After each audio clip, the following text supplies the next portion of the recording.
Bom dia a todos. É com grande prazer que damos início ao segundo dia do nosso 7º Advanced Seminar on Peirce's Philosophy and Semiotics e a 17ª Jornada de Estudos Peirceanos, eventos organizados pelo Centro Internacional de Estudos Peirceanos, CIEP. Desde 1997, há 24 anos, o Centro Internacional de Estudos Peirceanos, inicialmente conhecido como CEP, posteriormente CNEP e hoje o CIEP, fundado pela professora Lúcia Santaella, realiza a Jornada Peirceana e os Advanced Seminars. Desde 2002, há 19 anos, a gente realiza o Advanced Seminar. Eu sou Priscila Borges, diretora do CIEP, coordenadora geral dos eventos, que neste ano tem como tema Lembrar Peirce. Nesta segunda mesa, teremos o prazer de assistir à palestra do professor Francesco Bellucci, professor da Universidade de Bologna, e a palestra intitulada Peirce on Symbols, seguida pelos comentários do professor Winfried Nöth, professor emérito da Universidade de Kassel e professor do TID na PUC São Paulo. Welcome, Bellucci and Nöth. Thank you for finding time to be here and share your ideas with us. Bellucci, you can start whenever you want. Thank you. Thank you very much, Priscilla. It is a pleasure for me to be here. Thank you very much for this invitation. Now I share my screen in order for you to see my presentation, which is about Peirce's notion of symbol. So what I'm going to talk about today is Peirce's idea of symbol. This is a paper that I published 1 year ago, and I'm going to discuss some of the topics that are in that paper.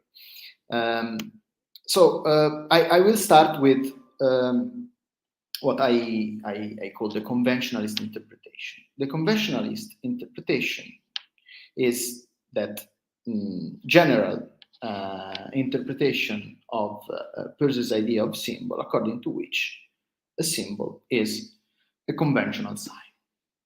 A symbol is a species of, is a kind of sign. There are different kinds of signs. One of those kinds is the symbol, and the symbol is distinguished by other sorts of signs by being a conventional sign. You see some authors from classic and more recent scholarship that somehow propose a conventionalist, what I call a conventionalist interpretation of the notion of symbol. It's very widespread idea that a symbol is a conventional sign. No one has precisely defended the conventionalist interpretation. So I will try to construct this straw man, and in particular, I will try to identify the two main parts, the two main directions of the conventionalist interpretation. So according to the conventionalist interpretation of Peirce's notion of symbol, on the one hand, all symbols are conventional signs. On the other hand, all conventional signs are symbols. In some sense, the adjective conventional is the differentia that distinguishes symbols from other signs. But it is, if we take the first part of the conventionalist interpretation together with the second part of the conventionalist interpretation, it is a differentia, a difference that does not extend beyond the genus. Okay, so it is both what differentiates symbols from other non-symbolic signs, and a character that only symbols have, because all conventional signs, according to the second part of the conventionalist interpretation, all conventional signs are symbols. Now, against this conventionalist interpretation, I would like to argue that in the first place, not all symbols are conventional signs, and that, in the second place, not all conventional signs are symbols. Against the conventionalist interpretation, I propose that a symbol should be defined as a general sign, where general, which functions here as a differentia of the genus, the difference, the specific difference of the genus, is what has, according to my reading, what has to substitute the conventionality requirement of the definition according to the conventionalist interpretation. So this is the framework of my argument. Of course, and I have to say it in advance, this is my purpose here is to interpret Peirce's idea of symbol. I'm not trying to define symbols in general. I'm trying to understand what Peirce meant by the word symbol, by the notion, by his notion of symbol. Bellucci, Yes, can you put your presentation on full screen? Yes. Because some people are having trouble to read it on YouTube. Yes. Where it is. Full screen mode. Is it better? One moment. Yes. Is it? Can you see it better? I hope so. No, it's worse because now we can't see anything. Why? It's all black. The projection. It's a square, black square appearing. So yeah, take this way. Go ahead. Yes, I'm sorry. Thank you. That's okay. Thank you. I'm sorry for interrupting. No problem. So yes, so it's an exegetical point. What I think it's not a theoretical point. I'm not proposing a theory of symbols. I'm trying to understand what Peirce meant by this notion. I mentioned both classical and contemporary Peirce scholarship that somehow have advanced the what I call the conventionalist interpretation. Of course, there are exceptions to the conventionalist interpretation. There are scholars, Short, Litzka, and Nöth, that have somehow tried to propose a different notion of the Peircean symbol. So they somehow advanced an alternative interpretation, an interpretation that is alternative to the conventionalist interpretation. And of course, I in depth to previous non-conventionalist readings of Peirce's notion of symbol. Now, the conventionalist interpretation has, according to the way I see the problem, three problems. The first problem of the conventionalist interpretation is that in the lower lectures of 1866, it is the index and not the symbol that is described as a conventional sign. You see, the second kind of representation are such as they are set up by a convention of man or a decree of God, such as talis, proper name, etc. The peculiarity of these conventional signs is that they represent no character of the objects.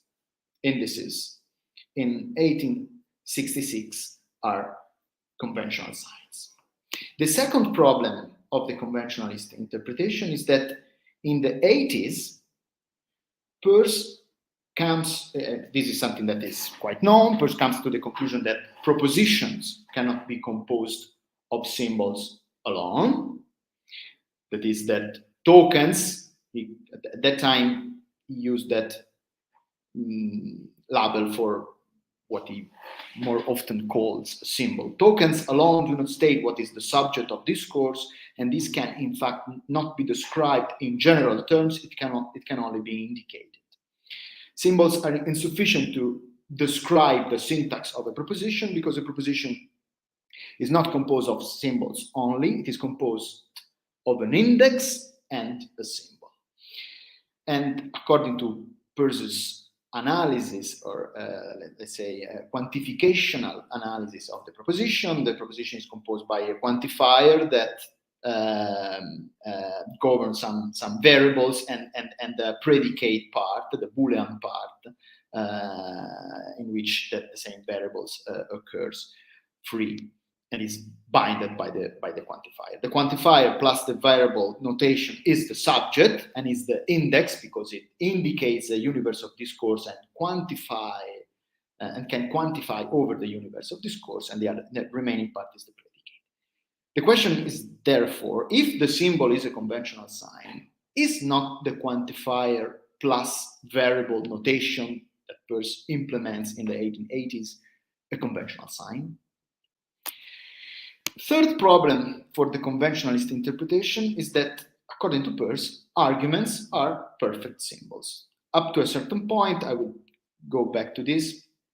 Peirce divides symbols into terms, propositions, and arguments. Arguments are perfect symbols. An argument, like syllogism, is a perfect symbol. But if the symbol is a conventional sign, the argument is the perfect conventional sign. Now, the conventionalist interpreter, the supporter of the conventionalist interpretation, should then explain in what sense an argument is conventional. She should explain in what sense the premises of a syllogism, S is M, M is P, are a conventional sign of the conclusion. I think that the conventionalist interpretation faces these three problems, and perhaps others, which I have not time to mention here. And I will show that my interpretation, which is not conventionalist, solves these three problems quite well. Now, I will first try to argue against the first part of the conventionalist interpretation, according to which all symbols are conventional signs. So I will try to argue that not all symbols are conventional signs. And in the second part of the talk, I will try to argue against the second part of the conventionalist interpretation, according to which all conventional signs are symbols, and try to argue that not all conventional signs are symbols. So against the first part, here is a passage from the New List, very important paper from the early Peirce. He says, a distinction can be made between concepts, which are supposed to have no existence except so far as they are actually present to the understanding, and external symbols, which still retain their character of symbols so long as they are only capable of being understood. And as the rule of logic applied to this latter as much as to the former, it follows that logic has for its subject genus all symbols and not merely concepts. So there are concepts and external symbols, and logic has for its subject genus all symbols, that is, both concepts and external symbols. This implies, of course, that concepts are symbols. In another passage from the same period, Peirce says, I there, that is, in the New List, also introduced the term symbol to include both concept and word. So the term symbol that was introduced in the New List was meant to include both concepts and words. Concepts, mental symbols, one may say, and words, linguistic symbols. Here are four places from Peirce's work in which symbols are divided implicitly divided into two main categories. 1865, symbols representation by virtue of original or acquired nature. 94, a sign to which a general idea is attached by virtue of a habit which may have been deliberately instituted or may have grown up in a natural way. 1903, symbols which have for their special significant character merely the certainty based on some habit, natural disposition, or convention that they will be understood in certain ways. 1911, symbols which represent their objects independently alike of any resemblance or any real connection because dispositions or factitious habits of the interpreters ensure their being so understood. There are two species of symbols. Those that have an original nature and those that have a acquired or conventional nature. Here's another passage from Lower Lectures 2, 1903. So it's not the same Lower Lectures of the early 60s, of the 1860s, but it's the second series of Lower Lectures that he gave at Lowell Institute in 1903. And I think here Peirce is very clear that symbols are of two main varieties. Or he says a conventional sign has, since Aristotle and earlier, received the name of a symbol. But beside conventional symbols, there are signs of the same nature, that is, signs that are symbols, except that instead of being based on express conventions, they depend on natural dispositions. They are natural symbols. All thought takes place by means of natural symbols and on conventional symbols that have become naturalized. Of course, all thought takes place by means of natural symbols. This is one of the main points of Peirce's early papers and the anti-Cartesian essays and so on. Now, he qualifies that claim, saying not just that all thought is in sign, but that all thought is in symbols, and more precisely, all thought take place by means of natural symbols and of conventional symbols that have become naturalized. So it seems very clear to me that we are that Peirce includes, since the beginning of his philosophical production to the end, he has this idea that symbols come into two main varieties.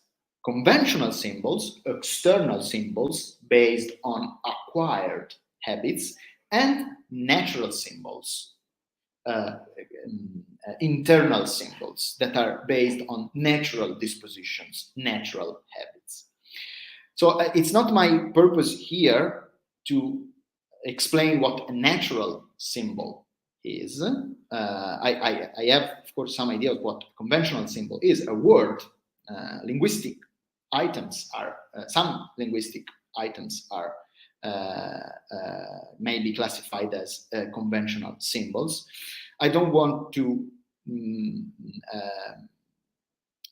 discuss the problem of what a natural symbol is according to Peirce. I just want to point out that according to Peirce, there are two varieties of symbols: conventional symbols and natural symbols, external symbols and internal symbols. And this is alone sufficient, I think, to destroy the first part of the conventionalist interpretation, because according to the first part of the conventionalist interpretation, all symbols are conventional signs. But according to Peirce, there are symbols that are not conventional. There are natural symbols. Concepts are, according to Peirce, an instance of a natural sign. And therefore, it is not true that all signs are, that all symbols are conventional signs. So this would be sufficient to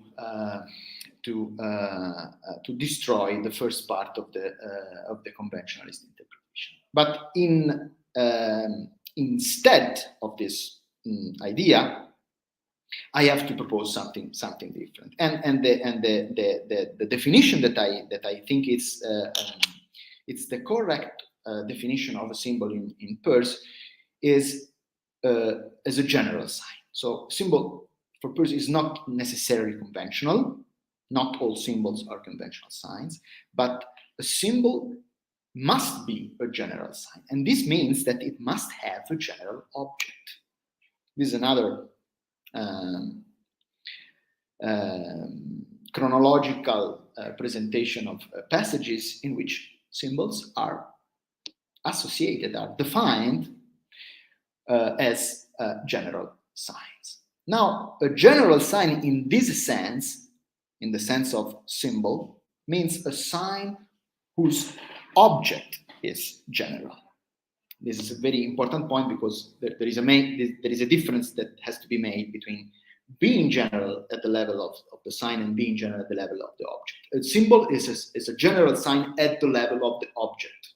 In one paper, 1905, says it is objectively general, because the sign might also be subjectively general. But the symbol is objectively general. It is general as to its object. And why? Well, this is another quite complicated thing to explain, but the reason, again, comes from the early Peirce, I think, and the reason. The best way to understand why a symbol has to be regarded as a general sign is by making reference to Peirce's notion of denotation and connotation. And if you use those two notions, which are traditional notions in the history of logic, as parameters by means of which signs are classified, you see that an icon is a sign that connotes without denoting. An index is a sign that denotes without connoting. This comes from Harvard Lecture 10 of 1865. A symbol is a sign that both denotes and connotes, and in particular, it denotes whatever satisfies the connotation. Connotation is a certain, let's say, it's a sequence of characters. It's a set of characters that are associated with a certain symbol. Any object satisfying those characters is an object of that symbol. And therefore, since characters are general, any object satisfying, that is being truly represented by those characters, is a general object. So what I propose instead of the conventionalist definition, according to which a symbol is a conventional sign, is that a symbol is a general sign, that is a sign that is whose object is general, and a sign whose object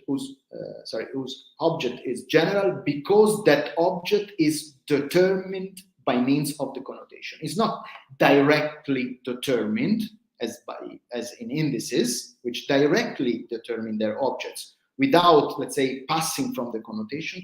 The object of a symbol is determined by means of characters, and therefore it's general. Of course, if we take symbols to be general signs rather than conventional signs, the first two problems of the conventionalist interpretation are solved. Why it is the index to be conventional in 1866? Because the index denotes without connoting, and anything denoting without connoting cannot have a general object, and therefore it's an index. An index has to be defined as a sign whose object is an individual.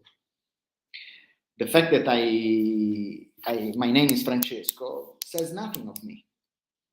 I could have been named otherwise. My mother could have chosen another name, Paolo. The proper name is an index. It doesn't denote the object because of the characters of the object. It directly denotes the object. And in this sense, the early Peirce says it is a conventional. So it's a convention that I am called Francesco. Second problem. Propositions must contain indices because only indices can refer to the universe of discourse. If propositions contained not indices but only symbols, that is, only general signs, they could not refer to the universe of discourse and quantify over the universe of discourse. Because the universe of discourse, a notion that Peirce takes from De Morgan, cannot be described in general terms. That is, the universe of discourse cannot be described by means of symbols. symbols. And therefore, there must be something in the proposition which refers to some universe of discourse that indicates that universe, and for something else that quantify over that universe of discourse. The analysis of the proposition of the Peirce proposed in 1985, let's say, the general algebra of logic, cannot be understood if symbols are taken to be conventional signs. That analysis of the proposition can only be understood, I claim, if symbols are taken to be general signs, and this is individual signs. Now, I also had some very long interlude on the historical origins, what I take to be some historical models of Peirce's idea of natural symbol, but I have to skip that part and go directly, there might be occasion to discuss about that later, go directly to the second part of the conventionalist interpretation, according to which all conventional signs are symbols. Now, in order to destroy the second part of the conventionalist interpretation, I have to show that there are conventional signs that are not symbols. That is, that in Peirce's classification of signs, there are conventional signs that are not symbols. The first thing that I need in order to argue for this proposition that not all conventional signs are symbols is a distinction that emerges very, very slowly in Peirce's writings from the 1890s up to the syllabus of 1903, and that is a distinction between what the syllabus 1903, important manuscript on the classification of signs, on speculative grammar. The distinction that in that manuscript is the distinction between a logis sign and sin sign, let's say. It's the notion of a logis sign. What is a logis sign? A logis sign is a sign that is general in itself. It is what I mentioned earlier as the subjectively general sign. It is the sign that is general in itself. The first name that Peirce finds for this kind of sign is logis sign, but later on in 1906 he used the term type, and this is the terminology that is still used today when we distinguish a type from a token.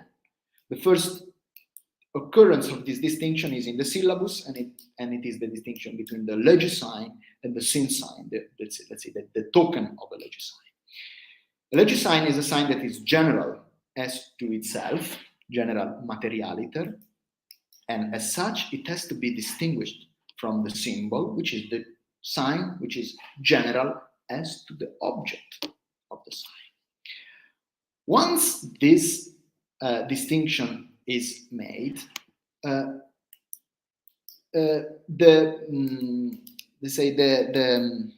road is open for a new classification of signs. So now I'm trying to simplify things a little bit, because I'm saying that from 1865 to October 1903, first version of the syllabus, Peirce distinguished between terms, proposition, and arguments within symbols, and has no classification, has no notion of qualisign. From the second version of the syllabus, written in November 1903, he has three distinct parameters, which are not classes of signs anymore. They are now parameters for the classification of signs that should interact in order for us to obtain the classes of sign. I'm saying that I'm simplifying things because the notion of a sign general in itself, as I mentioned, is already present in some papers from the 1890s, and I'm simplifying also because this idea of combining the parameters by means of which the classes of signs are obtained is already present in the minute logic of 1902. So I'm just trying to simplify things, saying that it is from November 1903 that we have this big idea of having three trichotomies of parameters, by the combination of which the classes of signs are obtained. Combination that and these are the 10 classes of signs, the famous 10 classes of signs that Peirce presents at the end of the second version of the syllabus. How are these classes obtained? By means of rules of semiotic composibility. I don't want to, explain in detail how the rules work. The assumption is that trichotomies are linearly ordered, and there are two rules. The first R1, I call the first rule R1. The first member in a trichotomy can only be a first member in the following trichotomy. And R2, a third member in a trichotomy, can only be a third member in the preceding trichotomy. If we apply these two rules, if we apply rule 2, R2, to the three trichotomies of the syllabus, we have that a symbol can only be a legisign, and the argument the argument can only be a symbol. So the rule that a symbol can only be a legisign, of course, leaves room for legisigns which are not symbolic. And in fact, the 10 classes of signs that Peirce presents at the end of the syllabus contain iconic legisigns and indexical legisigns. The argument must be a symbol, but propositions and terms can be non-symbolic. Arguments can only be symbolic, but propositions and terms can also be, may be symbols, but can also be signs other than symbols. And of course, in the 10 classes of sign, the scheme of 10 classes of sign at the end of the syllabus, we have iconics and indexical terms and indexical propositions. What is a proper name? According to Peirce, a proper name is not a symbol. It is a word, but is not a symbol.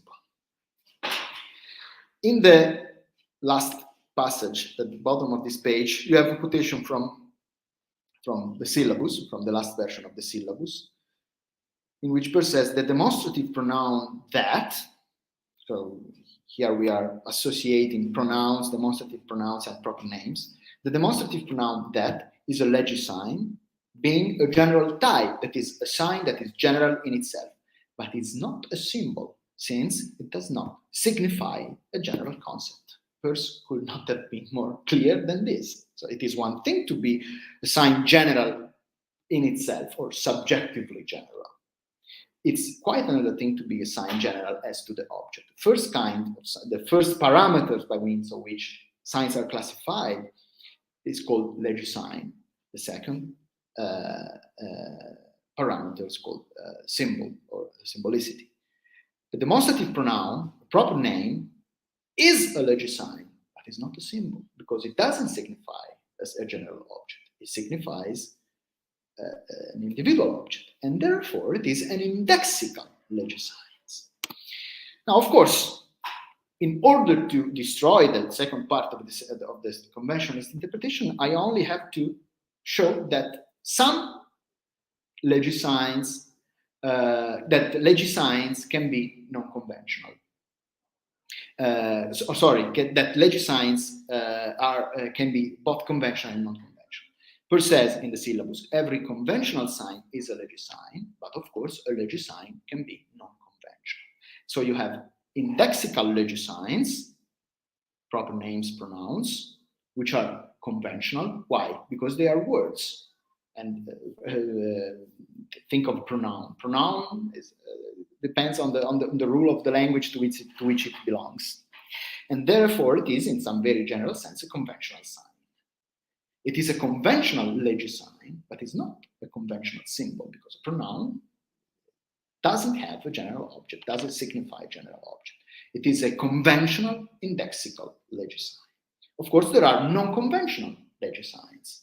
There are iconic legisigns that refer to the object by virtue of something that, by virtue of similarity or some other manner that has nothing to do with conventionality. The portrait of Leibniz in the German stamp is an iconic legisign. It's iconic because it is like Leibniz, it resembles Leibniz, but it is a legisign because it's a type that occurs in replicas. So you have remmatic iconic legisigns. I'm just abstracting from the remmatic component now. You have iconic legisign, you have symbolic legisigns, you have indexical legisigns. Symbolic and indexical legisigns may be said to be conventional, while iconic legisigns might be other than conventional. And since indexical legisigns may be said to be conventional, here you have a conventional sign, which is not a symbol. And this is sufficient. That is the fact that in Peirce's most complete classification of signs, the 10 classes of sign at the end of the syllabus, there is room for a sign that is conventional, because that sort of legisign, without being a symbol, is sufficient for the destruction of the second part of the conventionalist interpretation, that all conventional signs are symbols. Now I just have to finish by trying to explain why I think that the third problem which I mentioned about the conventionalist interpretation is solved by my interpretation while remain unsolved under the conventionalist interpretation.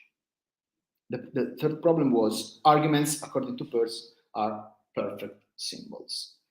What does it mean? Does it mean that the premises of an argument are a conventional sign of the conclusion? Doesn't make any real sense.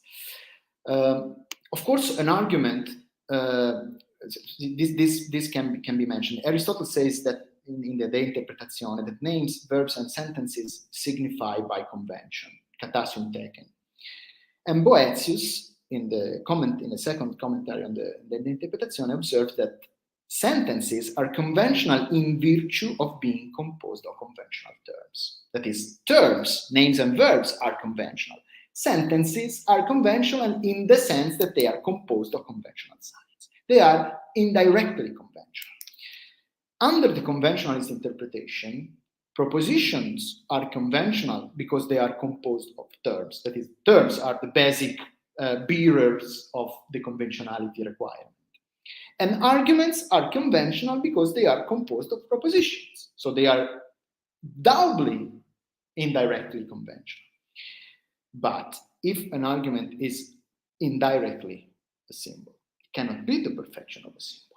For how can a member of a class, arguments members of the class of symbols, be the perfect member of that class if it belongs to that class only indirectly? R2 says that argument must be a symbol, but this leaves room for signs other than the argument to be other than symbols. That is, terms and propositions to be other than symbols. An argument has to be a symbol because it represents, Peirce says in the syllabus, itself as an instance of a general class of arguments, which class on the whole will always tend to the truth. And this explains why arguments are symbols, because they instantiate general patterns of inference. But this doesn't explain why they are perfect symbols. The explanation of why they are perfect symbol comes, I think, from the fact that R2, the rules according to which arguments can only be symbols, does not exclude that terms and propositions can be other than symbolic. A term can be other than symbolic. There are iconic and indexical terms. A proposition can be other than symbolic. There are indexical propositions. But an argument can only be a symbol, R2. And therefore, arguments are the only classes, is the only class of signs in the 10 classes classification that can only be symbolic. Dissonance, that is, propositions, can be symbolic or indexical. And there are two varieties of indexical propositions and one variety of symbolic proposition. Rings, that is, terms, can be iconic, can be symbolic, can be indexical, but arguments can only be symbolic. And this is the reason why arguments are the perfect symbol, because while all other symbols, while all other signs can be symbols, but can also be signs other than symbols, arguments can only be symbols. An argument is the perfect symbol, I would say, because it is the only member of the third trichotomy, third position arguments, that is a symbol and a symbol only, while the other members of the trichotomy, terms of propositions, are symbols, but can also be signs other than symbols. And this cannot be understood under the conventionalist interpretation. Conclusion, I would say that not all, in Peirce's theory of science, not all symbols are conventional, because there are non-conventional symbols, concepts, natural symbols, and that not all conventional signs are symbols, because there are non-symbolic conventional signs like proper names and pronouns, which are classified as in the syllabus, 10 classes classification of the syllabus, as indexical legisigns. So I think this is all. Thank you very much for your attention, and this is the paper which contains the arguments that I have presented here. Thank you very much. Thank you, Bellucci, for such a good explanation on symbols. And I invite Winfried Nöth to make his comments. O pessoal que, né, quem quiser participar pelo chat, pode nos encaminhar perguntas que no final, depois da apresentação do professor Winfried Nöth, a gente vai abrir para as perguntas que estão no chat. Winfried, obrigada.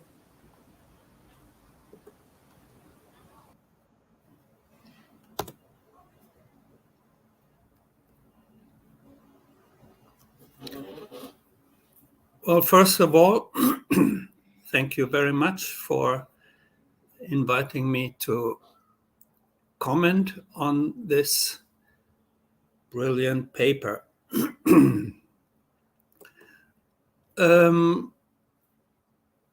The complements, in many respects, Bellucci's account of Peirce's concept of the symbol needs no complements. I have prepared a very long comment on this presentation, of which I have to reduce my presentation. So the parts of my paper in gray are the parts which I have to omit. Later on, I also have some parts in green that I recommend for special, for which I recommend your special attention.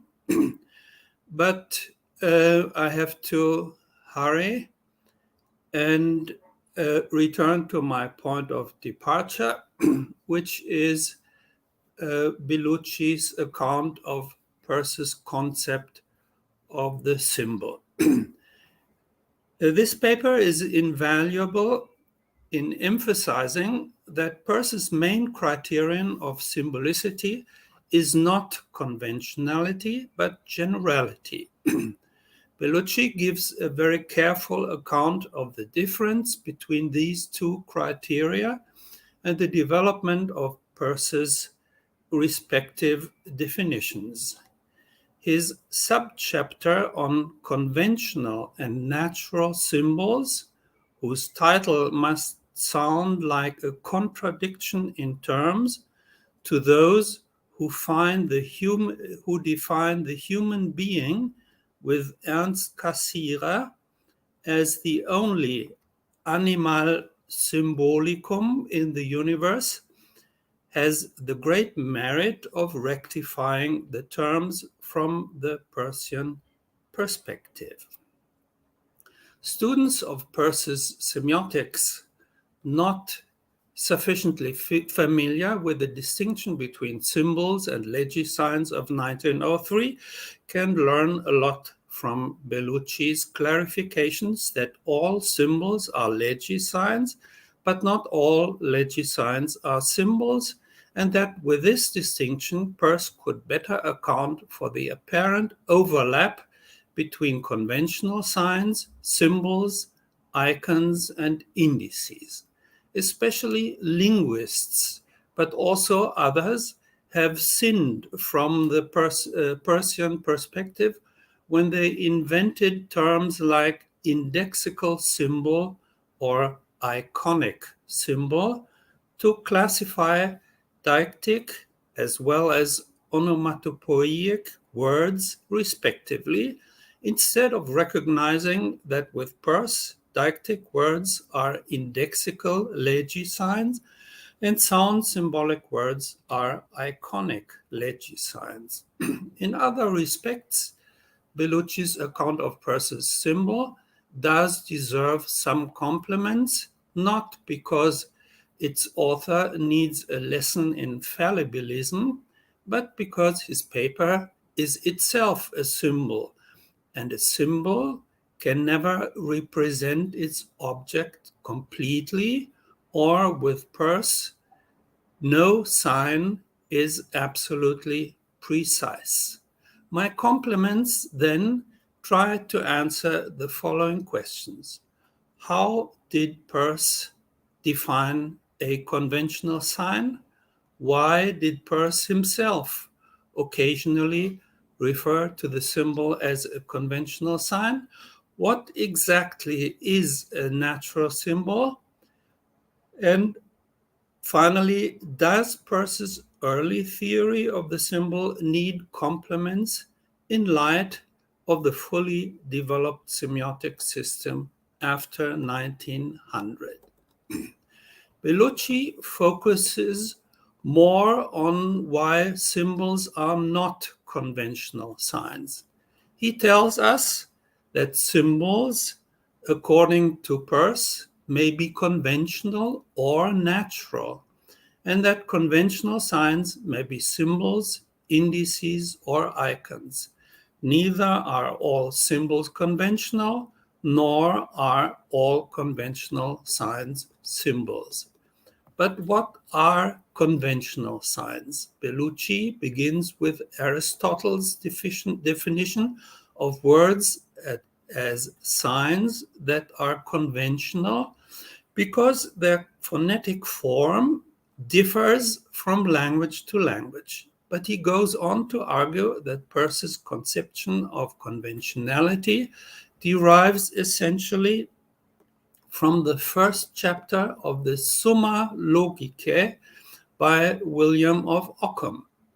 When Peirce says that symbols are general signs, either natural or conventional, he has in mind the Ockhamian ideas of written and spoken signs, which are conventional on the one hand, and of mental signs, which are natural on the other, a symbol being in both cases a general sign of something.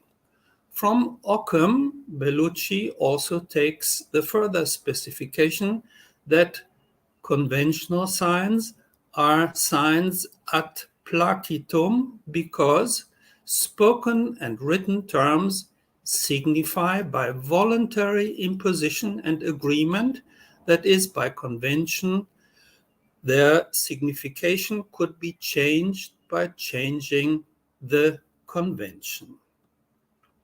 But what does Peirce himself say about conventional signs? Peirce's concept of conventionality was neither the one of Aristotle nor the one of Ockham. In 1881, in a manuscript on methods of reasoning, he defines his own notion of conventionality. By conventional, he writes, I do not mean that it was established by any treaty, but only that it is significant of its object by virtue of a mental habit associating together the word and the thing. Now, if conventional means by virtue of a mental habit of associating together the word and the thing, it is apparent that convention, as Peirce conceives it, cannot be as radically different from habit as Bellucci argues. Furthermore, not even generality, the second criterion of symbolicity, besides habit, is so fundamentally different from the notion of conventionality. For, in the same manuscript of 1881, Peirce goes on to argue, a habit is a general rule operative within the organism, and hence a conventional sign is naturally general. Besides, an idea has not individual identity. Two ideas exactly alike are the same idea. Accordingly, if a conventional sign is not general, it is not purely conventional. Why did Peirce himself occasionally refer to the symbol as a conventional sign? Bellucci is quite emphatic in rejecting interpretations according to which Peirce defined the symbol as a sign representing its object by virtue of a convention, as Umberto Eco read it. But why did Peirce himself occasionally speak of the symbol as a conventional sign? Should he be included in Bellucci's list of 10 authors who misrepresented the symbol as a conventional sign instead of as a sign whose object is general? Bellucci knows that Peirce, in his Art of Reasoning of 1894, referred to the symbol simply as a conventional sign when he wrote, "The word symbol has so many meanings that it would be an injury to the language to add a new one. I do not think that the signification I attach to it, that of a conventional sign, or one depending upon habit, acquired or inborn, is so much a new meaning as a return to the original meaning." However, despite his claim to the contrary, Peirce does not entirely commit himself to Aristotle's definition here, and the attribution of conventionality to the symbol may have been a sop to Cerberus, a concession made in despair of not reaching a broader readership to whom his ideas may sound strange. Instead, Peirce leaves it to his readers to decide when his definition, whether his definition is compatible with the traditional one or not. When he writes, "Such were the principal meanings of the word in the original language. The reader will judge whether they suffice to establish my claim that I'm not seriously wrenching the word in employing it as I propose to do." How should we, his readers, decide whether Peirce's definition of the symbol was in conformity with the ancient and medieval tradition? Bellucci's answer is clear. Those who understand Peirce's symbol as a conventional sign are mistaken, for neither are all symbols conventional, nor are all conventional signs symbols. If my argument is correct, then the conventionalist interpretation is fundamentally flawed. With this account, Bellucci seems to have Peirce on his side, Since Peirce admitted in 1867, I admitted in 1895 the following.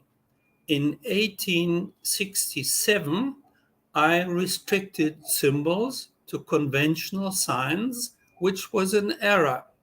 And for a long time, most of the modifications I attempted of it only led me further wrong.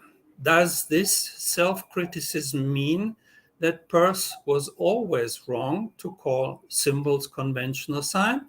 Or does it only mean that Peirce was wrong to restrict symbols to conventional signs? His definition of conventionally, quoted above, of 1881, suggests that conventionality, according to Peirce, is not incompatible with the notion of generality. So, Peirce may only mean that his early mistake was merely to restrict his definition of symbols to their conventionality without always mentioning his other criteria of symbolicity. When Peirce still says occasionally that symbols are for the most part conventional or arbitrary, his references to conventionality may also have been pars pro toto, applicable to most but not all symbols. In this vein, Peirce writes that the most important symbols of all are verbal signs. All words, sentences, books, and other conventional signs are symbols. However, Peirce does not leave it at that. The statement that all words are symbols is itself incomplete. Words are not always symbols. Only for the most part are they conventional or arbitrary. All words are conventional in their origin, but symbolic words are always abstract and general in their use. So, while conventionality pertains to the origin of a sign, generality pertains to its use, its interpretation, its interpretant. While general words, that is, symbols, constitute the main body of speech, there are also some words that have to be classified as iconic and indexical. Onomatopoeic words are simply icons. Considering the sound symbolic quality of the verb to buzz, to make a long continuous sound similar to the sound of a bee in flight, Peirce concludes that the acoustic image evoked by this word will serve as an icon of the signification of the phrase sound of a saw, owing to the sound of the word being itself a sound of buzz. Besides, there are also indexical words such as demonstrative pronouns and deictic expressions. Words like this, that, lo, hello, hi there have a direct, forceful action upon the nervous system and compel the hearer to look about him, and so they more than ordinary words contribute towards indicating what the speech is about, wrote Peirce, 1892. But what exactly is a natural symbol? Peirce distinguishes between conventional and natural symbols very early. Conventional symbols are those that have been deliberately instituted natural symbols are those that have grown up in a natural way, as Bellucci quotes Peirce. But what exactly is a natural symbol? In his chapter dedicated to natural symbols, Bellucci discusses exclusively human natural symbols, and among them no non-verbal ones. We find no answers to questions such as the one whether a human facial gesture of laughing is a natural symbol, or whether the peacock's wheel or bird calls exemplify natural symbols. This logocentric restriction of the theory of the symbol to words and concepts calls for biosemiotic complements. If the concept of symbol includes signs acquired in the course of the evolution of a biological species, not only the habits of birds of calling their mates, or the habit of a peacock of making his wheel, exemplify natural symbols. In a treatise on Peirce's symbol, even the signs that flowers emit to attract bees should be examined as to whether they are rudimentary symbols. Such signs in nature are undoubtedly legisigns, signs by habit acquired in the course of the evolution of a species. As such, they may be icons, indices, or symbols. To classify them with Peirce as symbolic legisigns, it seems necessary to prove that they evince some rudiments of generality. The topic needs a more detailed examination than can be given here, but natural signs in fauna and flora are most likely not only iconic and indexical legisigns. Such signs are perhaps not symbols interpreted through the mediation of concepts either, but why should we doubt that the process of imprinting, for example, in grey-lag geese, as described by Konrad Lorenz, creates mental habits of a general kind? As Lorenz described it, these birds do not only follow their natural mothers, but raised by a human goosekeeper in isolation from other members of their species, they follow instead the human being with whom they first met after their birth. Lorenz even had evidence that they did not follow him as a human being, but his boots, the first larger, but only his boots, the first larger moving object they had seen right after birth. Is not the genetically inherited program of imprinting an instance that is a token of a symbolic legisign?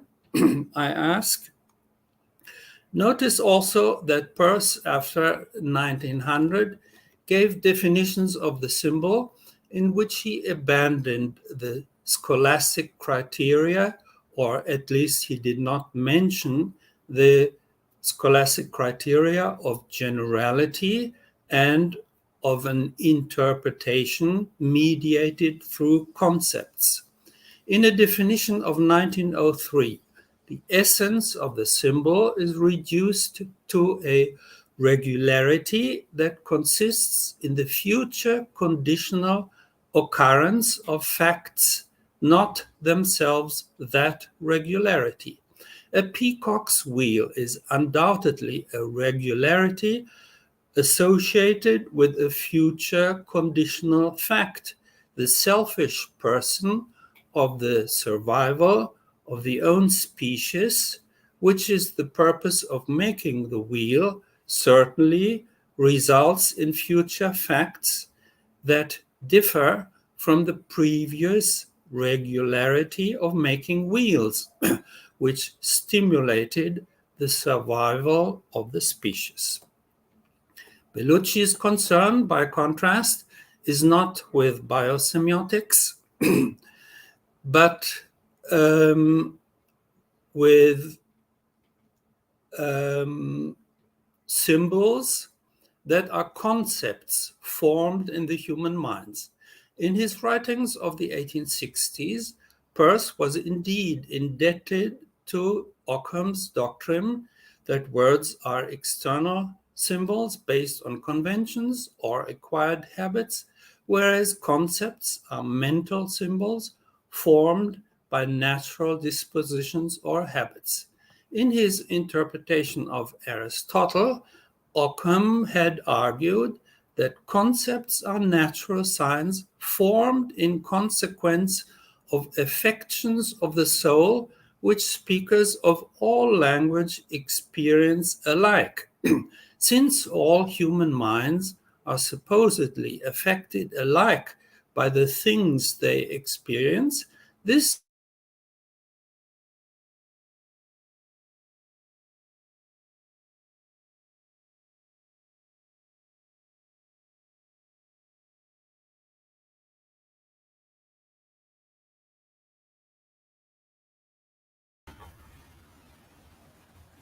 universal affection that are the same for all. For example, all humans have the same idea of what a horse, a dog, or a cat is, because their cognition differentiates between these natural kinds alike. Hence, the concepts humans have of these animals are universally the same, and through their concepts, all minds attribute the same signification to the things. I come to my last subchapter. Does Peirce's early theory of the symbol need complements in light of the fully developed semiotic system after 1903? So far, only two respects in which Peirce's early theory of the symbol differs from his later ones were mentioned: the distinction between legisigns and symbols of 1903, and the conception of the symbol as a regularity that consists in the future conditional occurrence of facts, not themselves that regularity. It seems that other innovations in Peirce's conception of the symbol must be considered. I will briefly discuss four of them. One, the denotation and connotation dichotomy and Peirce's theory of the symbol.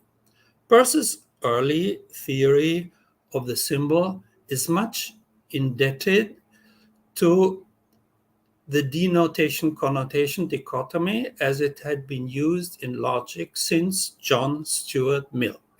In his 10th Harvard lecture of 1865, Peirce uses it to define the symbol as a sign that denotes by connoting, as Bellucci has also shown.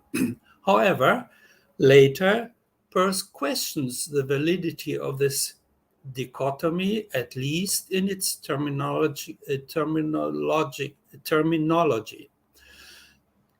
In his definition of Baldwin's dictionary of 1902, Peirce substitutes denotation for application and connotation for signification. And in 1903, Peirce calls Mill's term connotation a particularly objectionable expression. Since Peirce's later definitions of the symbol do no longer make use of this dichotomy, its importance for the study of Peirce's concept of the symbol needs to be examined very carefully. 2. Peirce's revised conception of the symbol in relation to the one of sign. In 1903, Peirce seems to abandon the criterion of the generality of symbols when he declares that a genuine symbol is a symbol that has a general meaning. There are two kinds of degenerate symbols: the singular symbol, whose object is an existent individual and which signifies only such characters as that individual may realize, and the abstract symbol, whose object is a character. Very briefly, this passage cannot mean, as it seems, that symbols are from now on no longer signs whose object have a general meaning. Instead, it means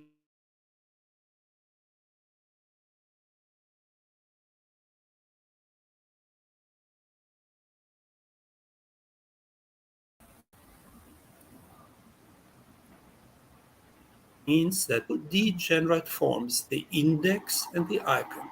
The singular symbol, whose object is an existent individual, is nothing but an index, and the abstract symbol, whose only object is a character, is simply an icon. Since the term symbol has now become a synonym of the term sign, Peirce can at this point speak of the index as a symbol degenerate to the first and the icon as a symbol degenerate to the second degree.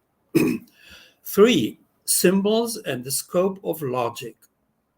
Bellucci pays much attention to Peirce's early declaration that symbols are the only sign of concern for logic and logicians. For example, when he quotes Peirce's affirmation of 1867 that logic has for its subject genus all symbols.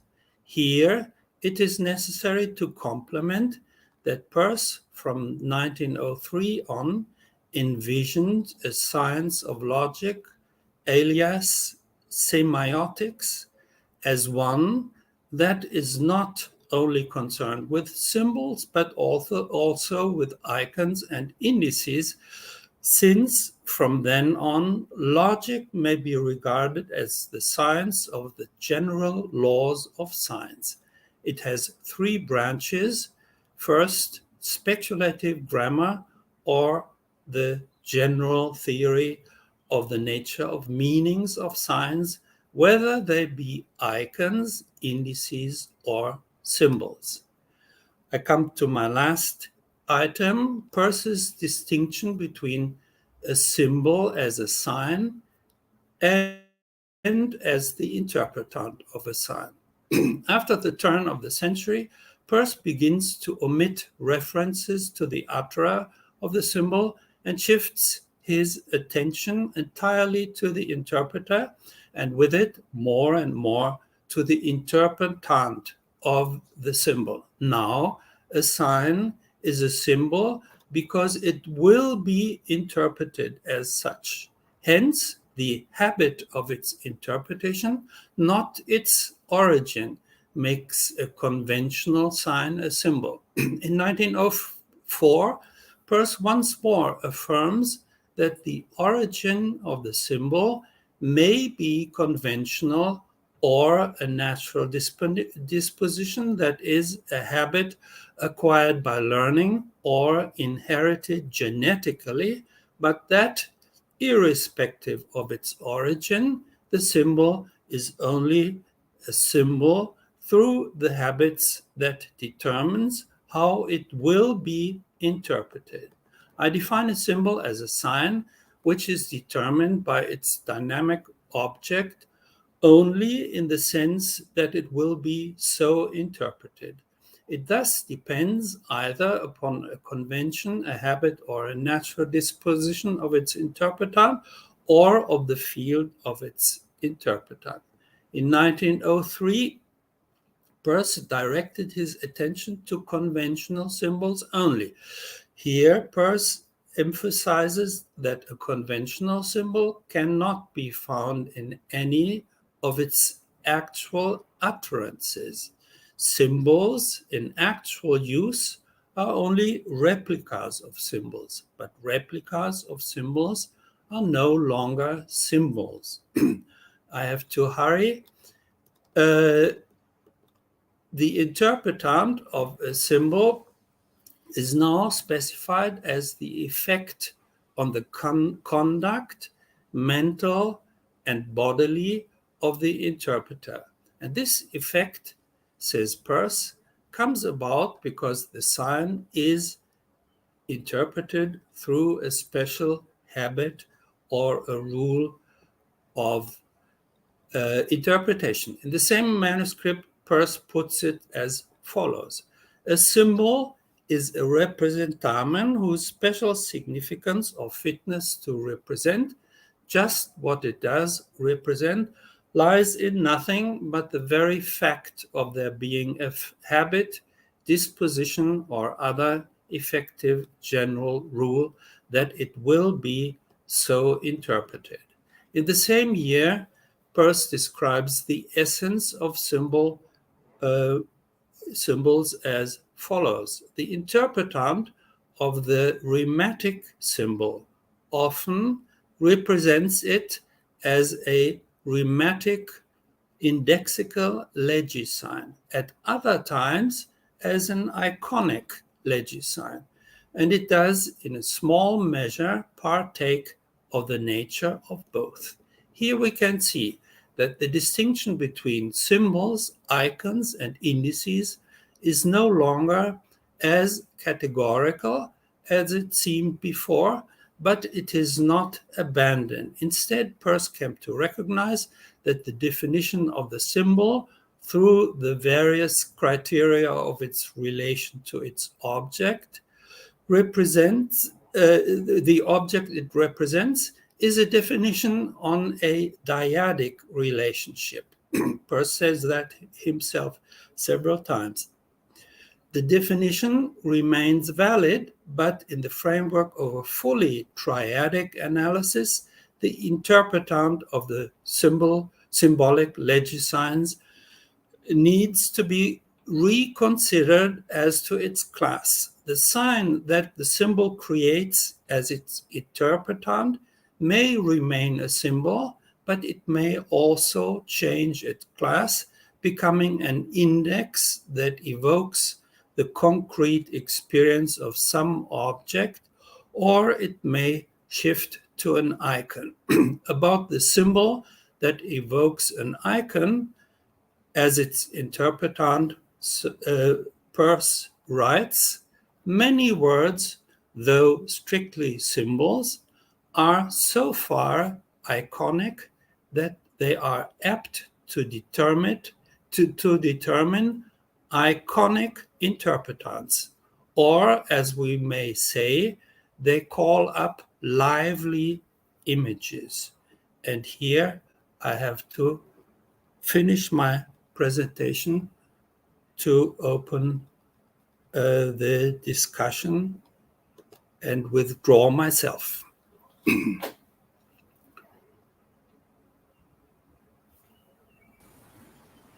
Thank you, Winfried. And Bellucci, you can have some minutes to answer or give your comments on Yes, thank you very much, Winfried. It was very interesting to read your papers and your comments. They are very, very important comments and very attentive, very careful, drafted. And I don't have time to, reply to every point that you have mentioned, but I try to say some. I have some notes and I try to say something. So about your 4 main points. First point: what is a conventional sign? As Peirce's notion of conventional sign some Occamian origins, as I perhaps have implied in the paper. I don't know. No, not for the definition of what a conventional sign is. I refer in the paper to Occam and Bacon as a contrast to Aristotle's theory of signs, because what was important for me was to persuade the reader that a concept is a sign in the first place, and for those 13th and 14th century authors, concept were signs. For Bacon, it was a sign. A concept was a sign. For Occam and for Scotus, to some extent, a concept was a sign. And this was not Aristotle's idea, because for Aristotle, the word is a sign, is a symbol of the concept of the affection of the soul, but the affection of the soul is not a sign of the thing. Some Aristotle's interpreted took him as saying in the De Interpretatione that concept are signs of the pragmata, the things. But for Aristotle, concepts, affections of the soul are homoiomata, likenesses, not signs of the thing. So this contrast between the Aristotle's De Interpretatione and Occam and the 13th and 14th century was useful for me, even though it is not precisely to those medieval authors' notion of conventional sign that Peirce is referring or that Peirce is using. Thanks for pointing to the 1881 methods of reasoning, in which conventional is defined as based on mental habit. I should have taken that into consideration because it's a very important passage on conventionality. Second point, why Peirce refers occasionally to conventional sign. Well, the passage that you quote, conventional sign from what is a sign 1894, conventional sign or one depending upon a habit. There is that disjunctive or. So either it is a conventional or depends upon habit. Of course, it can also be read as an equivalence, conventional sign that is a sign depending upon habit. But we have to disambiguate that disjunctive or. Of course, conventionality is not incompatible with generality. I don't think there is any incompatibility, precisely because some symbols are conventional signs and symbols being general as to their objects, their conventionality should not be incompatible with their generality. And I like the idea that conventionality concerns the origin of the sign, while generality concerns the use of the sign. I would say that generality concerns the relation between the sign and the object, because it determines which kind of object the sign has, while conventionality concerns the origin of the sign, but the origin of the sign is not a parameter that is part of Peirce's classification of signs, at least not in the syllabus. And that's why conventionality is a defining feature of neither symbols nor indices. Neither symbols nor legisigns, because there are symbols which are not conventional, there are legisigns which are not conventional. So conventionality is not a semiotic parameter in Peirce. Perhaps because it concerns the origin rather than the relation to the object. The third point, what exactly is a natural symbol? I perfectly agree, and I'm very, persuaded of many of the things that you say about the biosemiotic complements of Peirce's idea of symbol. Yes, you're right. I was thinking mostly in terms of concepts, but of course there might be symbols in animal behavior, in gestures and animal signs, animal communication, and even animal evolution. Biosemiotic analysis of animal communication in terms of Peirce's semiotics has to be done once we have the definition of the classes of signs. So if we agree that an index is a sign that has an individual object and a symbol is a sign that has a general object, then we can investigate and ask whether a particular gesture, a particular behavior, animal behavior counts or should count as a symbol or an index on the basis of the definition. Your fourth point It's very, I think it's the part of your paper that I am most interested in, and I try to touch briefly on each of the 4 sub-points of your 4th point. Denotation, connotation, yes, in the dictionary, denotation is application and connotation is signification. And there are passages, I have one from manuscript 280 from 1905, in which Peirce contrasts proper names in which have no signification, that is, no connotation, with something else, whose denotation, whose applicability to an object is determined by the signification. This is the very important difference. Whether the denotation, that is the reference to the object, is or is not determined by something else, like signification. And Peirce still has this idea in 1905. So perhaps he somehow reformulated the denotation-connotation distinction, but has some idea of the signification of general terms that is that through which the denotation or the application is determined. That passage in which he talks about degenerate symbols, I think that passage is problematic because it comes from a draft. If I'm not wrong, it is one of the drafts of the first version of the syllabus, which means, if my reconstruction of the syllabus documents is correct, that idea of having genuine symbols and degenerate symbols, iconic and indexical versions of the symbol, is an idea that is immediately abandoned, because that draft is rejected and substituted with the new version of the syllabus, in which you don't have this degenerate thing. You have the 3 trichotomies and the combination of the trichotomies. Logic as symbolistic, of course, for the young Peirce, because for the young Peirce, proposition was composed of symbols. But when he discovers quantification, a proposition is not cannot be described only in terms of symbols. You need indices to describe the quantifying part of the proposition, and therefore logic is not symbolistic as it was in the 60s. Logic has to be a general semiotics. Yes, consider all kinds of signs, including indices and symbols. Your 4th point of the 4th, or your 4th sub-point, is the most difficult. Yes, you're right. There is this problem of the interpretation and the category change in interpretation. I have some ideas of how to interpret some of the passages that you have used to support your 4th point. I try to write something about that in a book, in the chapter on the syllabus.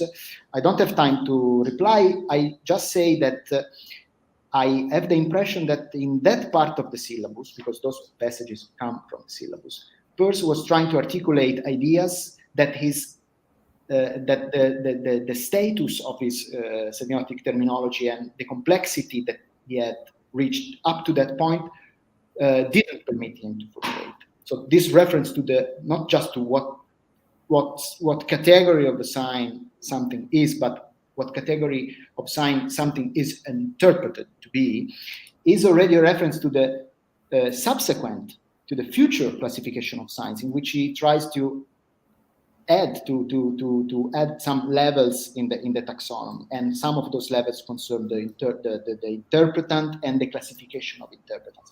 So my general reply about your 4th sub-point is that maybe he was unable to work with the categories that he had at that point, and that was already something that pointed to the following evolution of the semiotic taxonomy. But thank you very much. It was very interesting to read your paper, and it is interesting to discuss about symbols with you, Winfried. Well, I don't want to take the word again, but I agree with everything you said, and found your explanations very clarifying, and I'm happy to see that we are not basically of different opinions. Thank you both. We have some questions coming from the YouTube chat. The first one that arrived is from Soraya Ferreira. She asks, how can I understand the movement of the symbol in the change of habit, keeping in mind the syncretism? Evolution of symbols. Peirce very often says that symbols grow because they acquire, this is an idea of the young Peirce, I would say, because they acquire signification. So there is this continuity, if you want to use this word, even though I wouldn't accept the introduction of the word syncretism into semiotics. But of course, yes, I can understand the movement of the symbols in terms of growth. Electricity meant something in the 19th century, it means something else now. And the symbol, the concept of electricity, not the word, has grown because we have added to it further characters, elements of connotation or signification. Great. Winfried, the question was made for both of you. I don't know if you want to add something more. No, I have spoken too much anyhow. Okay. So I don't want to keep the word too long. Okay. Lucia Santaella then has a question. How do you see the relation of natural symbols to Peirce's idea of instinct, which guarantees the gradual continuity from the lower animals to mankind? I try to say something. Instinct in Peirce, yes, it is very important. It is one of the things that you say about abduction, when the method Peirce of abduction is based on instinct, and this is something that relates to natural evolution, and that connects. Connects man with lower animals.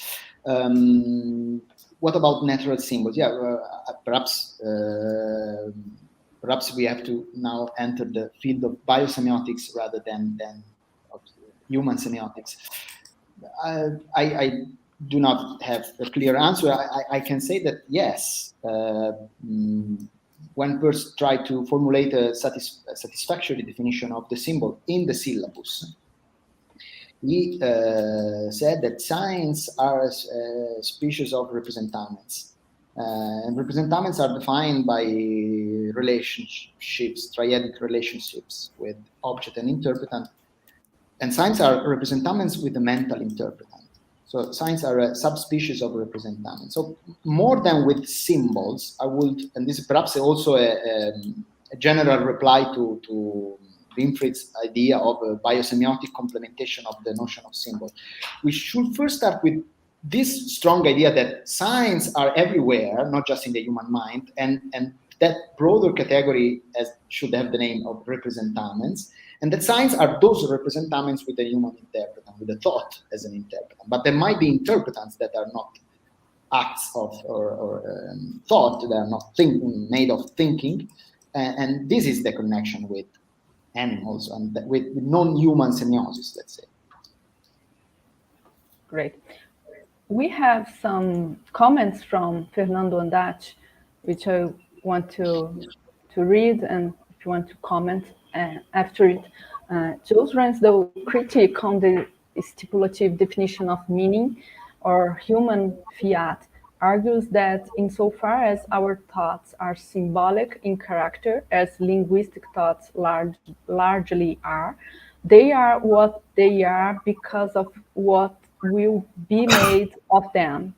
It is thus in the creative reception of thought that its meaning lies.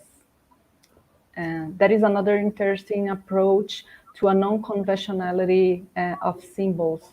It was published in Some Leading Ideas of Peirce's Semiotic by Ransdell. So, I agree with Ransdell. I can add that in this sense, say when Peirce says that pragmatic maxim applies especially to concepts, to intellectual concepts, since intellectual concepts are symbols, the pragmatic maxim applies to symbols, especially to symbols.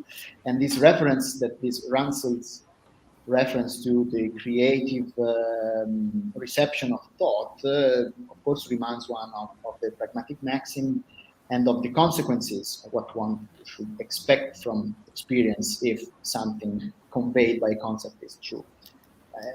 It doesn't make sense if symbol is conceived according to conventionalist interpretation. It's not the conventional consequences of a concept that constitute its meaning. It's the experienceable, the real consequences of something that can be described by that symbol that constitute that meaning. So I would agree with this idea of Joe Ransdale. Thanks, Fernando.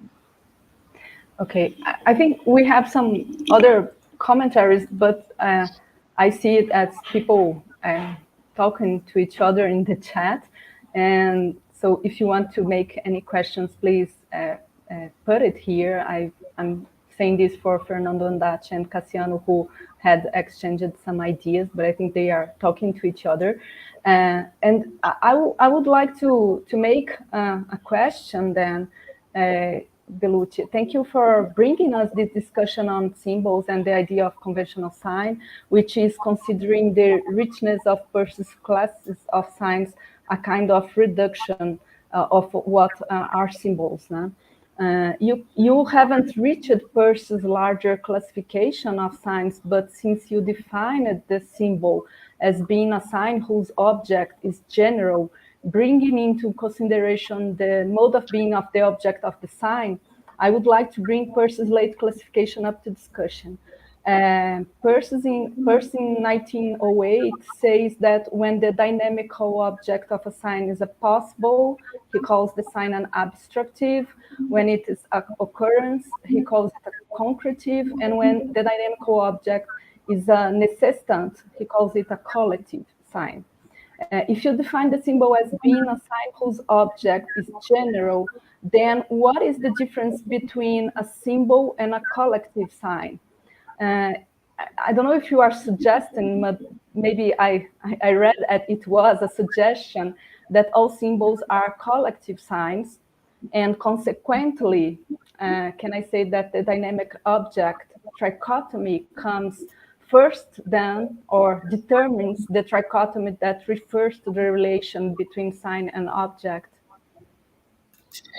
Thanks. This is a very difficult question because it implicitly referred to the old problem of how to determine the order of the trichotomies in the 10 trichotomies classification of 1908.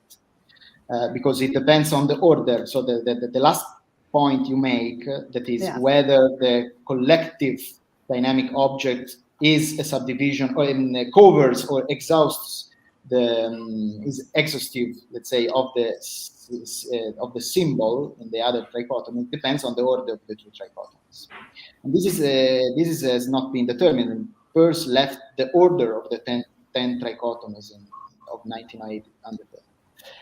I can say what I think of the trichotomy that you mentioned, the abstract, concrete, collective. Well, it's a trichotomy of objects. It should be a trichotomy of signs, but it's a trichotomy of signs that depend on the nature of the object, not on the relation between object and sign, and not on the immediate object. It depends on the nature of the object. Peirce is very clear about that. Abstract is freedom. Concrete is table. Collective is set. General is not the same as collective. Man is a general sign in the sense that it applies to anything satisfying certain characters, like being rational animals capable of laughing. Anything which is a rational animal capable of laughing is a man, and therefore man denotes anything satisfying those characters. But a collection is not something like that. This of course involves some consideration of Peirce's philosophy of mathematics. A collection is like number is a collection, but it's not a general sign in the same sense. Mm-hmm. So the two concepts are not the same thing. But as I said, the problem of determining the relationships between the two trichotomies, let's say abstractive, concretive, and collective, and iconic, symbolic, indexical, is something that has not been determined, has been left undetermined by Peirce. And of course, you know very well that there are much that has been done much research into the ordering of the trichotomies, but I don't have any clear idea of how to order them. But I'm quite sure that collective does not mean general, and therefore the two concepts are not the same. And it still has to be determined how they are related. They are not to be identified. Great, thank you.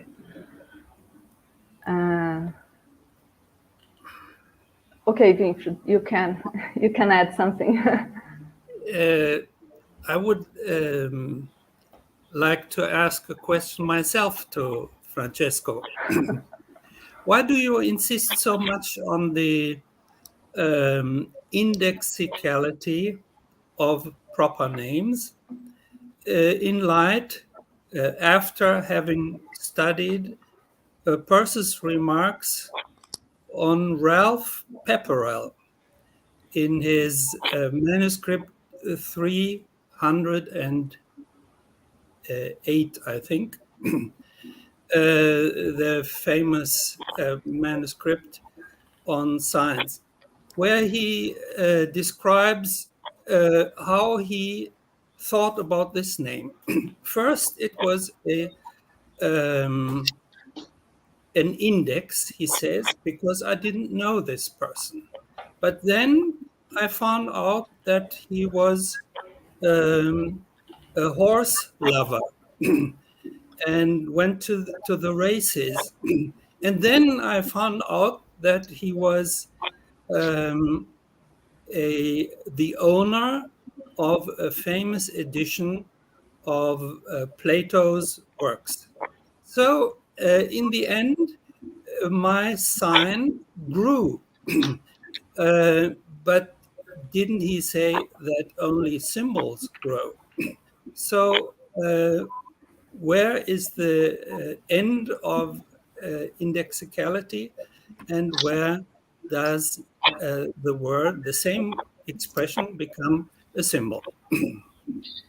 Thank you. This is a very difficult question again, but thank you very much. I don't want to promote myself too much, but I try to explain the problems connected to proper names in a paper, Peirce on Proper Names. And in that paper, I try to address the problem that you mentioned by distinguishing the taxonomic dimension of Peirce's theory of proper names and the maturational dimension. The idea that you mentioned, that Peirce very often expresses when he talks about proper names in his natural period, it's in the natural writings, is that the proper name changes category of sign. And this is the maturational dimension. So there is a maturation of the proper name. At first, it's simply a pure index, something that points to an object but without attributing any character of that object. At some point, you have enough characters to determine that object. So somehow in the first stage, it doesn't even function as an index because it is insufficient to determine the object. But after some characters have been associated, so this implies times and experience. After some characters have been associated to the proper name at that point becomes a proper name, a real proper name, a genuine proper name. The important point, however, in this second step in this maturational evolution is that, at least in my interpretation, is the important point is that the characters do not determine the signification of the name. That is, if I know of that man that he is horse lovers and owns a famous edition of Plato's Republic, if it was a republic, I don't remember. Those characters do not constitute the meaning of what's the Ralph Pepperell was the name. That those characters are not the meaning of the proper name. Those characters serve to fix the denotation, but are not the meaning of the proper name. So, and here we are in the very close, I would say, to the causal or the direct theory of reference. But there is a third stage, the third step, in which the name is used per antonomasia. For example, is when someone is very famous for possessing some character, I can use the name of that someone in substitution for that character. if I say of a very good football player, he is a Pelé, I'm not using that name in the first sense, in the first, according to the first stage of the evolution, neither in the first, neither according to the second stage, I'm using that name per antonomasia. And in that third stage, it has become a symbol because it means anything satisfying certain characters associated. But Ralph Peppering is not anyone satisfying the characters of being horse lover and owner of the famous edition of Plato's Republic.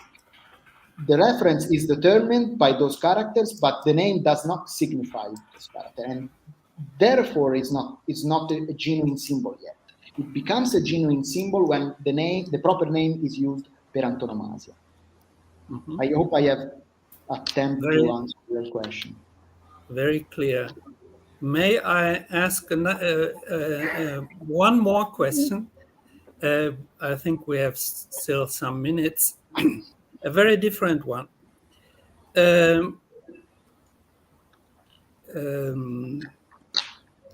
You quoted Ockham for the argument that concepts are symbols. But should we not, with Bacon, argue that they are icons?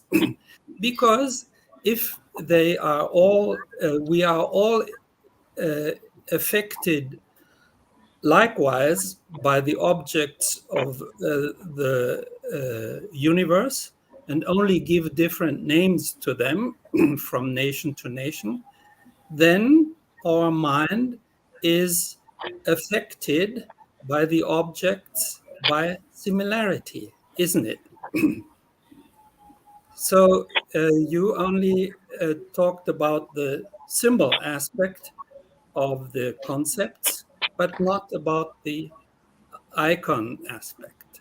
Could you say something about that? Yes. Well, as I said, I was bringing Bacon and Ockham into the discussion because they thought that concepts are signs in the first place. Yes. And I wanted to make clear that for Peirce, the concept is a sign. It's not that a symbol expresses a concept, because a concept is already a sign. So otherwise, we would have that a symbol expresses a sign or a symbol expresses a symbol. Doesn't make any real sense. Concept is a sign. Signs can be either symbols, icons, and indices. So in this sense, if we remain at this higher level of generality without attaching too much to the word sign, that is, without reading too much symbolicity into the notion of sign, that there is the possibility of thinking of the concept as an icon. The concept can be an icon. The passage that you quoted in your paper from the syllabus, which I refrain from commenting because they involve too much classification of signs. One of those passages says, Peirce says that the rhematic symbol is interpreted as an iconic legisign or something like that, which means not. So this concerns not the origin of the concept, which may have something to do with similarity, as you suggest. This concerns the interpretation of the concept. But when I utter a position or a sentence in which the concept occurs, my interpreter might interpret that concept according to an iconic legisign. That is, it might stimulate in his mind the icon of that object, rather than, and in some sense, at least Peirce says as much, the function of the concept in the sentence is exactly that of exciting an image of the object. If I say, I've seen a horse, of course, the word horse is a rhematic symbol, but the function of the symbol in the proposition, in some sense, is to excite in your mind the idea of the horse, the image of the horse. And this is, I think, more or less what Peirce means when he says that the rhematic symbol is interpreted as a rhematic iconic legisign rather than as a rhematic symbol itself. But of course, this has to do with the interpretation side rather than the origin side. On the origin side, I would say that I might agree. I have to think about that, but the bay composition might be compatible with Peirce. I'm not sure, but it might be that it is compatible. Mm-hmm. Thank you very much for these clarifications. So thank you, Winfried, for the questions. Before commenting, there are no more questions coming from YouTube chat, so I might finish this session. Thank you, Francesco Bellucci and Winfried Nöth, for having time to be here and sharing with us your ideas. It was incredible table and with a brilliant discussion. A gente continua hoje à tarde com os grupos de trabalho da jornada peirceana, e amanhã a gente tem uma nova conferência com Fernando Andati e comentários pela Lúcia Santaella. Também nesse mesmo canal do YouTube, do TID da PUC, às 10 horas amanhã. Então, aguardo vocês e até amanhã, ou até hoje à tarde. See you. Thank you. It was a pleasure. Thank you very much. See you soon. Bye-bye. See you. Bye. Bye-bye.